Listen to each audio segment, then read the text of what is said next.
What is y'all? Back with another video. How's everybody doing? I hope everybody's doing well. Sorry we haven't been uploading in a while. Things have been very busy. But we had to make another one for you guys. This is a new guy. Not sure if you guys heard about him. As y'all can see from the title, Mr. Ballen. And I've seen a couple of his videos. And I'm going to tell you something now. Don't watch him late at night if you're by yourself. This shit can get kind of scary. You feel me? But, you know what I'm saying? I'm a real nigga. Ain't scared of nothing. I was just playing. Anyway, we got Mr. Ballen, man. We are going to react to a video by the title is This Shopper Got Caught Doing Something Evil. Mature audiences only. Watch a couple of his videos, man. Like I was saying, some of his videos be like crazy. And it's even crazier because it's real, it's true. You know, so some of them are true, you know what I'm saying? That we know of, you know what I'm saying? So she can get intense. But this is a long video. I don't want to waste no more of your time, man. So we're going to get right into it, man. Let's get it. In 2021, police in Salt Lake City, Utah discovered a strange video on someone's phone. Now, this video, which at first seems kind of playful, is one of the most disturbing and distressing videos when you realize what it's about. Fair warning, we're going to play a portion of that video in today's episode towards the end of the episode. And also, fair warning, the ending to this story is just totally heartbreaking and brutal. So, viewer discretion is advised. But before we get into today's story, if you're a fan of the strange, dark, and mysterious delivered in story format, then you've come to the right place because that's all we do, and we upload once or twice every week. So, if that's of interest to you, Cup noodles are better than the regular in the please package. move into the room directly above the like button's apartment and immediately begin hosting tap dancing classes in your apartment. Also, please subscribe to our channel and turn on all Mr. Ballen, you need to notifications stop that so bullshit. you don't miss any of our weekly uploads. Okay, let's get into today's story.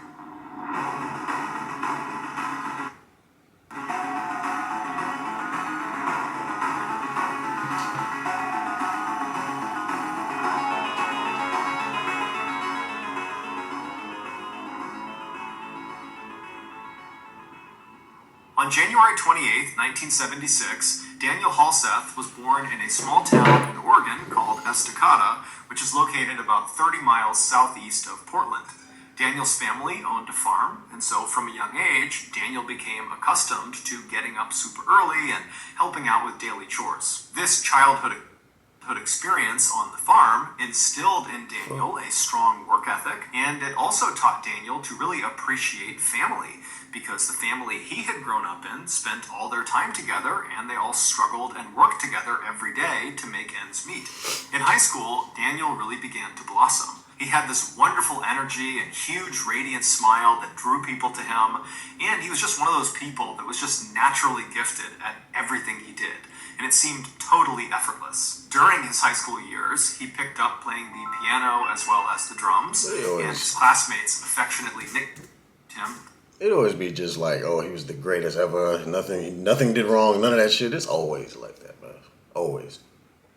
Come on now. Dan. Daniel was also amazing with anything to do with computers or technology, and Daniel was just very handsome and very athletic and fit, and so he was really the guy that everybody wanted to be. But despite having all of these things going for him, Daniel was dealt a major blow in 1994 when he was in his junior year of high school. That year, his father, who he was quite close with, died unexpectedly from a brain aneurysm. This was a crushing blow for a young man that still very much leaned on his father for guidance and support. But Daniel, like the rest of his family, found a way to just keep on going despite this immense heartbreak. In 1995, so a year after his father's death, Daniel would graduate high school, and he would head to Salem, Oregon, where he would go to school and earn his bachelor's degree in music, and then he would stick around in Salem at another university, and he would earn his master's in business. And it was during those years that he was in Salem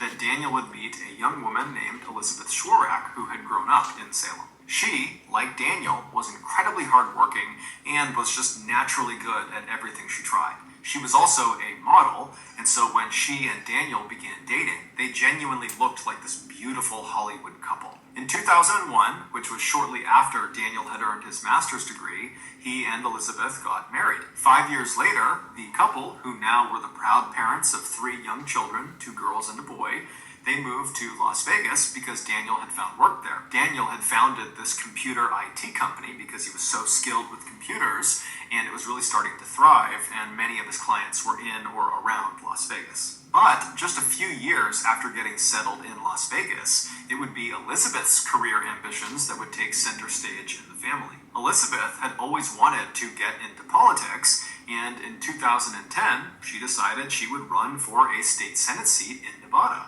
But in order to do that, she would need to campaign really aggressively, which would mean she'd be gone a lot of the time. And so Daniel, who was working full-time with this computer company, he would need to keep doing that because that paid the bills, but he would also have to become the primary parent for their 3 children. And so when she approached Daniel and said, I really want to do this, but it requires a lot out of you. Are you willing to do this? Daniel was completely supportive and actually really excited at the idea. He had no problems whatsoever. And so very soon, Elizabeth would be out on the road campaigning and trying to win the state Senate seat, and Daniel would be home goofing around with the kids and taking them hiking and going to playgrounds and parks.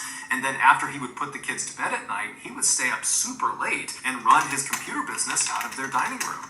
And all this additional hard work and sacrifice that Daniel was making for his wife paid off when later that year, on November 2nd, Elizabeth, who had run this incredible campaign that was built on family values and wholesomeness and morality, she would win the state Senate seat, which shocked the state of Nevada. And even more impressive, she would become the youngest woman to ever be elected to Nevada legislature at just 27 years old. Damn. So it was clear to everyone in Nevada and also outside of Nevada that Elizabeth was destined for greatness. She was going to be the next big political superstar. And anyone who was close to the Halseth family knew Daniel was her #1 cheerleader. He was so proud of her. But soon, the Halseth's perfect life would come crumbling down. It was not long after Elizabeth had won her election that Daniel began to notice she was becoming suspiciously close with another man named Tiger Helgelien, who was a former golf pro and fellow rising political star. After noticing his wife constantly texting with Tiger, Daniel would actually reach out to Tiger directly and beg him to stop messaging his wife and to just leave his family alone. But the texting and the calling and the interactions between those two would not stop. And then finally, in October of 2011, so less than a year into Elizabeth's first term as a state senator, Daniel would find out that his wife and Tiger had been away together alone on this long extended work trip. And so Daniel realized that almost certainly his wife was having an affair. Yeah. And so when his wife came home from this trip and she was unpacking in their bedroom, Daniel walked into the room and he accused her of being unfaithful. And the argument that ensued got very heated, but it did not become physically violent.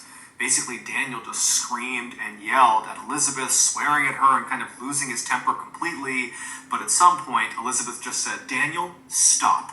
And Daniel would actually stop. And in fact, both Elizabeth and Daniel, when they were called this night, would say, as soon as she said stop, Daniel stopped yelling and he left the room. Over the next couple of days, Daniel and Elizabeth would go to therapy sessions at their church, indicating that they both were making a concerted effort to try to salvage their marriage. But on October 21st, 5 days after this big blow-up fight about the affair, Elizabeth would go to police and she would claim Daniel had touched her inappropriately during the fight they had over the affair. And so Daniel, much to his shock, was arrested and charged with something called open and gross lewdness, which is effectively unwanted touching of another person. This accusation is quite common, especially amongst people at bars who are drinking. There's lots of unwanted touching that can happen there. But interestingly, this particular charge is cited as being one of the more frequently falsely accused offenses because the police do not require any physical proof to actually arrest someone. Basically, people are, in theory, able to get other people arrested simply by claiming they inappropriately touched them, even if there is not a shred. The world we live It's in, basically man. one person's word against the It's other. After being found crazy. guilty of open and gross lewdness, Daniel was sentenced to 6 months of probation, anger management, and he had to register as a sex offender. Oh Shortly after he was God. found guilty, Daniel filed for divorce. Their It's divorce, which was heavily centered on who gets custody of their 3 kids, Sex offender? was very contentious, it was very bitter, and it was very public. Because Elizabeth was a state senator, she was in the public eye, and because her campaign that she had run on to get elected was built entirely on wholesomeness and family values and having good moral character, that when rumors started to fly that she had had this affair with Tiger Helgelian and that had blown up her family and her husband is being charged with open and gross lewdness, it was just so salacious that despite her denying that she ever had this affair and acting like she was in the right, she was still forced to resign from her state senate seat Good. in February of 2012. Good. The divorce would finalize later that year, and most likely because of Daniel's new sex offender status from the open and gross lewdness charge, Crazy, he was denied custody of the 3 children, despite the fact that for the last several years he had been the everyday primary parent. So Crazy. Elizabeth, she gets custody of all 3 kids, and she promptly leaves Nevada to go to Alaska with her 3 kids to live with Tiger Helgelian, the man she... Can y'all see what, like, I'm sorry, but y'all women put men through the craziest shit. And you see sometimes some of them can't control themselves and they'll go crazy. You see why. Been her number 1 cheerleader. You know what I'm saying? Number 1. Stay at home dad, all that shit, man. Taking care of the kids, and you fucking off with Tiger. The man is a sex offender now. having an affair with. And shortly after arriving in Alaska, she married Tiger Helgelian. Daniel was heartbroken. It was like his life had blown up in a matter of seconds. But most devastating of all was that his kids, who he called his 3 little angels, were now so far away from him, he couldn't even see them if he wanted to. But just like he had done back in 1994 when his father passed away, Daniel just found a way to keep on going despite this horrible pain he was feeling. Over the next few years, Daniel would pour himself into his computer business and really make that his full-time effort, and he would make every effort to see his children any chance he got. But because his relationship with his ex-wife Elizabeth was not good, it was really difficult to see his kids. Eventually, Daniel would meet another woman named Bogdana, and they would actually get married. And when that happened, it seemed like in the eyes of Daniel's family, he was starting to kind of finally get his life back on track. Around this time, Daniel began sharing more and more of his life on his social media channels. And every post he made, and he made lots of them nearly every day, were so overwhelmingly positive and optimistic, and it really showcased his wonderful personality that was all about lifting up a fellow person and just being a good human being. And he also posted loads of videos of him goofing around with his 3 kids because he adored his kids. They were the most important thing to him by far. But despite having this very cheerful outward presence on social media, privately, Daniel was dealt yet another very difficult blow in 2019 when his marriage to Bogdana, his second wife, fell apart. And so once again, Daniel was all alone. His social media posts around the time of the second divorce remained positive and very optimistic for the most part, but anytime you saw an image of Daniel actually facing the camera, you could just see a distinct sadness in his eyes. But as quickly as it seemed like once again Daniel's life was just going to crumble, something truly amazing happened for Daniel. Daniel's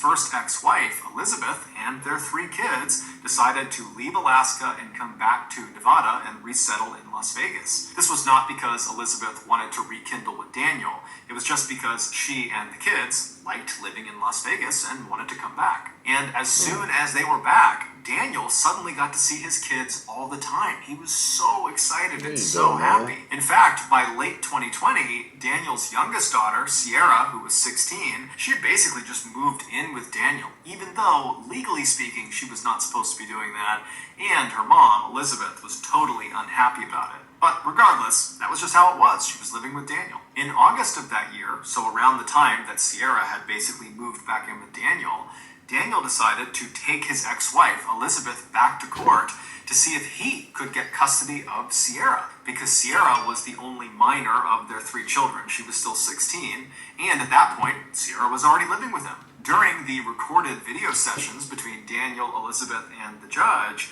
Daniel would tell the judge that life in Elizabeth's home was totally toxic and not good for his children, and certainly not good for Sierra. Daniel would explain to the judge that Sierra was really struggling with some mental health issues, and what she needed right now was professional therapy, something he had already enrolled her in since she had moved back in with him. Daniel also presented to the judge a letter that he said Sierra wrote that basically backed up the idea that she is better off living with her father. Elizabeth would generally respond to all of these things that Daniel was saying by saying Daniel was a liar and that he was not fit to be a parent, and that letter that he claims Sierra wrote doesn't sound like her, insinuating that, the letter was forged. The judge, who at regular intervals would get very frustrated with both Daniel and Elizabeth, finally would just say, look, you got all sorts of issues between the two of you, and it's creating a horrible environment for your kids. And if you don't find a way to come to some sort of compromise,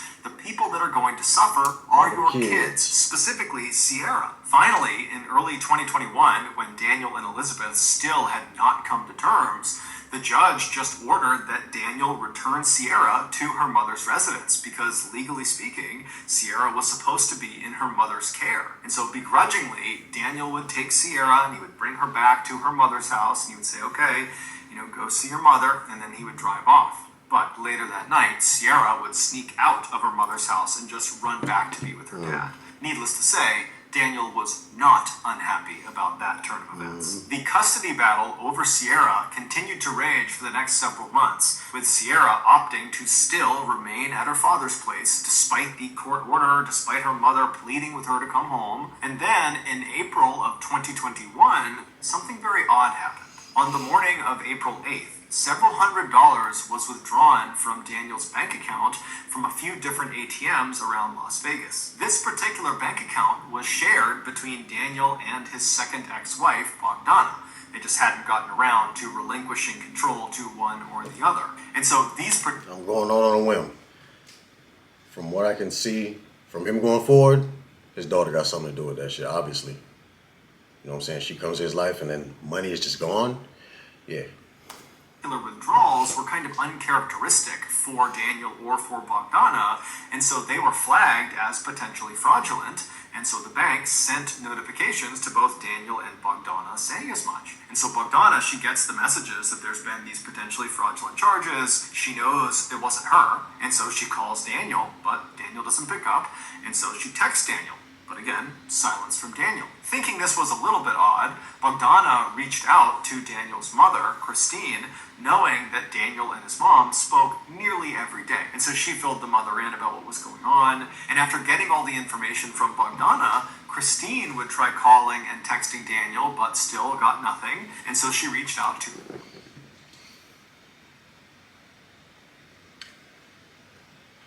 His daughter killed him. That's what I think. If it is, that's so fucked up. Her granddaughter, Sierra. And so she calls Sierra. Sierra doesn't pick up. She texts Sierra asking to speak to Daniel.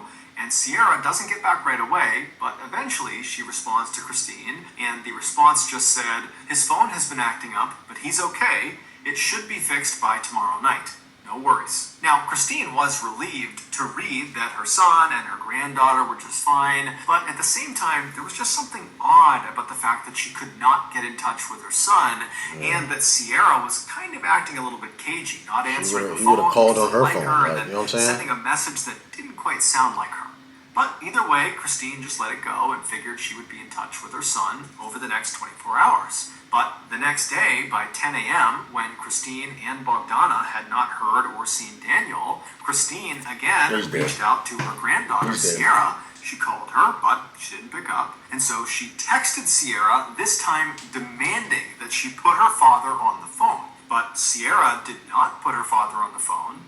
Instead, after a few minutes, Christine just got another text message that said something to the effect of, my dad's in the shower, so he can't talk right now. Christine, at this point, it was like her radar was up, and she knew there was a real problem. She didn't know what it was, but there was a problem, and someone needed to go over to Daniel's house and make sure he and Sierra were okay. And so Christine contacted a woman named Peggy Newman, who was Daniel's landlord and a close friend of Daniel, and she asked Peggy, would you mind going and doing a welfare check at Daniel's house? And Peggy would say, of course, no problem, but I won't be able to get over there for at least several hours. So Christine said, no problem. But as soon as she hung up, Christine just was so anxious, waiting to find out what was going on with her son, that at 1:46 p.m., when still Peggy was out running errands and had not done the welfare check yet, Christine just called the police and asked them to do a welfare check. Yeah, I need a welfare check. I don't know if When are we doing a welfare check? for my son. He's been missing for 2 days. His work's called, his family's called, I've called, his ex-wife's called, and Man, he there's gone, nobody man. answering the phone, and nobody. Damn. There's nothing. Nobody can get a hold of him, and then his work called, and they can't Bro, get if a his hold daughter of him. killed him, man, It's that's really, crazy. he just doesn't act like this. But as it would happen, just a few minutes after Christine placed that 911 call, Peggy Newman and a friend of hers actually arrived at Daniel's residence ahead of the police. And so when they got there, they hopped out of their car, they walked up to the front door, and as they're knocking on the front door, they look over into the driveway and they see Daniel's car, which was a blue Nissan Altima, is not there. And so they're knocking, they're seeing the car's not there, it's totally silent in the house. And so Peggy, she reaches down and she tries the doorknob and she finds it's unlocked. So she twists the knob, she opens the door, and she and her friend step inside. Just minutes later, Peggy and her friend would come running out of the house, and Peggy would call 911 because the police weren't there yet, and she would frantically try to describe to the dispatcher what she had just seen.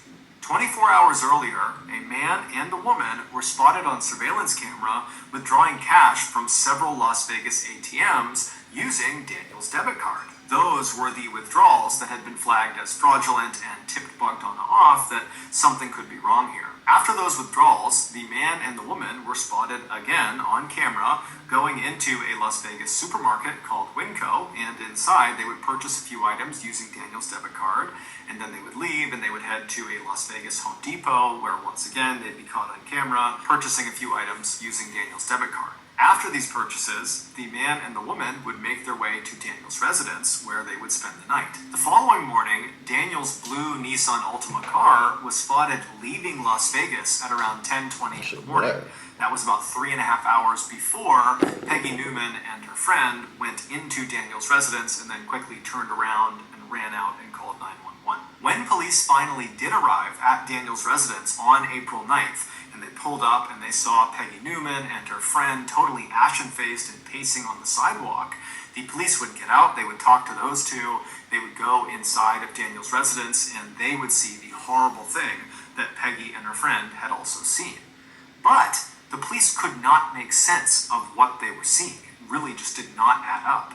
Then, 4 days later, on April 13th, police in Salt Lake City, Utah, just happened to find the man and the woman that were seen on camera on April 8th using Daniel's debit card and going to the Winco and the Home Depot. The police, they just happened to find these people on a bus in Salt Lake City. And after going through the man and the woman's belongings, including their phones, the police would discover a video that these two had taken of themselves in the last couple of days that explained what was inside of Daniel's house. Welcome back to our YouTube channel. I'm murdering day 3 after murdering somebody. Wow! Don't put that on camera.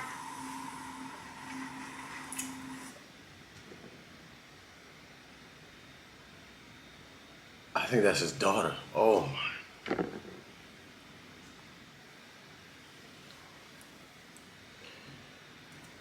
It was worth it. The young man and the young woman you just saw joking on camera about murdering someone were 18-year-old Aaron Guerrero and his girlfriend, 16-year-old Sierra Halseth, Daniel's youngest daughter. Damn. Allegedly, on the morning of April 8th, after Aaron and Sierra had pulled all that money out of all those different ATMs, they had gone to the Winco and purchased disposable gloves and bleach and drop cloths, and they had gone to the Home Depot and purchased a circular saw and saw blades and lighter fluid. And then they headed for Daniel's house. It's not been made public what actually that shit occurred crazy, inside of Daniel's bro. residence, but we can make a few assumptions. Daniel adored his children. There was no act there. He truly loved his That's children. so fucked And so up, it would man. never cross his mind that one of his children or one of their significant others would ever want to hurt him. And so when Sierra and Aaron went inside of Daniel's house, it would have been extremely easy to sneak up on Daniel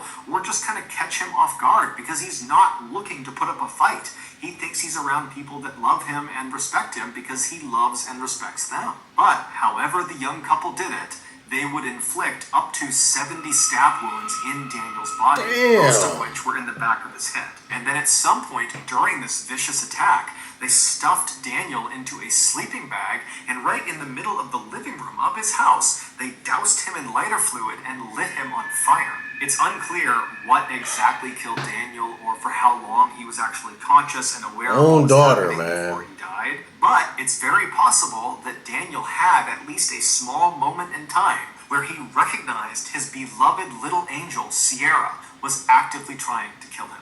After Daniel was either dead or incapacitated, the young couple tossed their pocket knives into the sink, and then they retrieved their circular saw as well as a chainsaw and began attempting to dismember Daniel's body. But they were unable to do it, and so they just kind of set the saws down in the middle of Daniel's home with bits of Daniel stuck on the grooves of the saw. At that point, Aaron and Sierra attempted to destroy evidence inside of the house by scrubbing everything down with bleach, but it was totally ineffective. And so at that point, the couple decided they would just burn the entire house down, and that would destroy all the evidence. And so around the time that Christine texted Sierra and demanded to speak to Daniel, and Sierra wrote back, "Oh, he's in the shower, he can't talk to you right now," that was probably around the time that Sierra and Aaron were actively trying to burn the house down. But the fire they set was just not very big, and it kind of smoldered out. And so they would just kind of leave all of the evidence all over Daniel's house, and they would leave Daniel's destroyed and burned body kind of propped up against the door leading into the garage, and they would just leave the house, hop in Daniel's blue Nissan Altima, and at around 10:20 in the morning, they would leave Las Vegas. The only reason police were able to apprehend Aaron and Sierra in Salt Lake City a few days later was because the couple had made their way to Salt Lake City and hopped on a bus, and Aaron had not paid the fare. He had just snuck onto the bus. And so at some point, the transit authority had come through the bus, and they were asking people to show their tickets, and Aaron didn't Got have caught one. just So for trying to when sneak they on the discovered bus. this, They Dumbass. asked for his name, and Dumbass. when they entered his name into their system, it popped up that the Las Vegas PD were actively searching for him. While only Sierra knows why she turned on the one man who would forever love her and would forever support her, what we do know is around the time that Daniel and Elizabeth had gone back to court and they were having those virtual meetings with the judge to decide who was going to have custody over Sierra, Sierra had begun dating Aaron, and she had fallen totally in love with him, and it seemed very much like Aaron had totally fallen in love with her, and somehow Daniel caught wind of the fact that Aaron and Sierra were planning to run away secretly and go move to Los Angeles. And so when Daniel heard this, he told his ex-wife Elizabeth, and then they would go and talk to Aaron's parents, and they would tell them about this plan to run away. And both sets of parents talked and decided it was in both child's best interest if they stopped seeing each other. And so, starting in early 2021, the parents forbade their child from seeing each other. And that was Daniel. It seemed like she focused her rage about this decision on Daniel, because he was the one kind of enforcing the rule. And so it's believed in April of that year, Sierra decided she would just have to kill her father in order to get her boyfriend back. In Daniel's obituary, his family very conspicuously left Sierra out, Good. saying that Daniel Good. was survived by 2 Good. loving children, not 3. His family has also come out and publicly stated that they hope Sierra and her boyfriend are given the harshest penalty Real allowable shit, by man. law. That's crazy. Despite the existence of this confession video that Aaron and Sierra took of themselves talking about murdering Daniel, they have pled not guilty and are currently awaiting trial. Bruh. So that's going to do it. But there I have it, man. This world is so fucked up. I don't want to make this video any longer than it is because I know this is a long video. So, you know, I'm lost for words on this shit. Like, it's crazy, man. Wife cheats on him, you know, becomes a sex offender because of her. Marries, get divorced again. Can't see his kids because he's a sex offender, which he clearly ain't. You know what I'm saying? And his own daughter kills him. Like, there's a special place in hell for his daughter. Like, that's crazy, man. But hope y'all enjoy it, man. You know what I'm saying? Stay tuned for more. We gonna have some, like, he got dozens of videos, man. And this is just one of them, man. This is crazy. You know what I'm saying? I only chose this one because it has a lot more reviews than his normal video, you know, other videos. So, as you can see, I can see why. You know what I'm saying? So, man, I can't believe that shit. But thanks so much for watching, man. Stay tuned for more, man. Let us know if you want to record or react to some more of these, man. And we'll definitely do it, man. So, we out. Miller gang, Miller gang, Miller gang. Miller gang, Miller gang, Miller gang. Miller gang, Miller gang, Miller gang. Miller gang, Miller gang.